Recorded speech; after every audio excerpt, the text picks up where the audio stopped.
ಏಯ್ ಯಾವ aunty? ಯಾವಳ aunty? ಏಯ್ ಯಾವ brother? Sorry Ranbir. It's okay Deepika. ನಾಳೆ ಸಂಜೆ ಅಷ್ಟ್ರಲ್ಲಿ ಸೇಮ್ ಬ್ರ್ಯಾಂಡ್ ಮೇಕಪ್ ಬ್ರಷ್ ತಂದ್ಕೊಟ್ಟಿಲ್ಲ ಅಂದ್ರೆ ಅವರೆಕಾಯಿ ಸಿಪ್ಪೆ ಸುಲ್ದು ಬೇಳೆ ಎತ್ತಕ್ತಾರಲ್ಲ ಹಂಗ್ ಇತ್ತಕ್ ಬಿಡ್ತೀನಿ.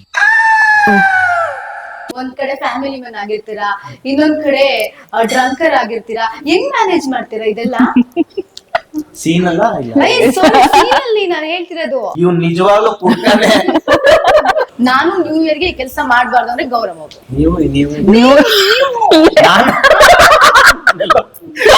ಬಜಾರಿ ಇವಾಗ ಎಲ್ಲದ್ರಲ್ಲೂ ಕೊಟ್ಟು ಕೊಟ್ಟು ನಿಜವಾಗ್ಲೂ ಬಜಾರಿ ಅನ್ಕೊಂಡಿದ್ದಾರೆ. Actually I am very innocent. So ನನಗೆ ಈ ವರ್ಷ ನನ್ಗೆ ಸ್ವಲ್ಪ ಮೆಚುರಿಟಿ ಜಾಸ್ತಿ ಬಂದಿರೋದ್ರಿಂದ ನೆಗೆಟಿವಿಟಿ ಬಂದ್ರು ಜಾಸ್ತಿ ಬಂದೈತಿ ಅಂತ ಅಂದ್ರೆ ಅವ್ರ ಮೆಚುರಿಟಿ ಬಂದಿಲ್ಲ ಇನ್ನು. ನಮ್ ಜೀವನದಿಂದ ಏನೋ ಹೋಗ್ತಾ ಇದೆ, ಬಿಟ್ಟು ಹೋಗ್ತಾ ಇದೆ ಅಂದ್ರೆ ದರಿದ್ರ ಹೋಗ್ತಾ ಇದೆ ಅಂತ ಅನ್ಕೊಂಡ್ಬಿಡ್ಬೇಕು. ಅಂದ್ರೆ ಅದ್ ಹೋದ್ರೇನೆ ಹೊಸದಾಗಿ ಏನೋ ಒಂದ್ ನಮ್ಗೆ ಬರಕ್ಕೆ ಒಂದ್ ದಾರಿ ಆಗೋದು. ಸೊ ಏನೋ ಒಂದ್ ನಮ್ಮಿಂದ ದೂರ ಹೋಗ್ತಾ ಇದೆ ಅಂದ್ರೆ ಒಳ್ಳೇದಕ್ಕೇನೆ ಅದು. ದರಿದ್ರಗಳು ಹೋದಾಗ್ಲೇ ಜೀವನದಲ್ಲಿ ಒಳ್ಳೇದಾಗುತ್ತೆ. ನ್ಯೂ ಇಯರ್ ಗೆ ಶ್ರೀಪತಿ ಅವರು ಫಸ್ಟ್ ಮಾಡೋ ಕೆಲಸ ಎದ್ದೇಳ್ತಾಳೆ.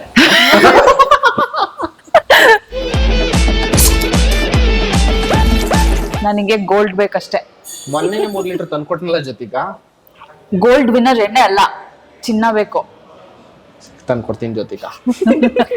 7,999. ಪಲ್ಪಿ ನನ್ ಮುದ್ದು ಬಂಗಾರ ಅಲ್ವಾ, ನನ್ ದುಡ್ಡಿಲ್ಲ ಕಣೆ. ಪಲ್ಪಿ ಪರಮೇಶ್ವರಿ ಬಗ್ಗದ್ ಪ್ರೀತಿಗ್ ಮಾತ್ರ, ಗಾಂಚಲಿಗಲ್ಲ. ಫಸ್ಟ್ ಸ್ಟಾರ್ಟ್ ಮಾಡಿದ್ದೆ ನಮ್ ಪೇರ್, ಲೈಕ್ ನನ್ ಫಸ್ಟ್ ಪ್ರಾಜೆಕ್ಟ್ ಅಲ್ಲಿ ಇದೇ ಪೇರ್ ಇದ್ದಿದ್ದು. ಸಾರಿ, ಇದೇ ಪೇರ್ ಅಲ್ಲ, ಇವನೇ ಇದ್ದಿದ್ದು. ಅಂದ್ರೆ ಒಟ್ಟಿಗೆ ಹೇಳ್ತಾರದು. ಒಳ್ಳೆ ಪ್ರಾಣಿಗಳು ಇದೇ ಇದ್ದು.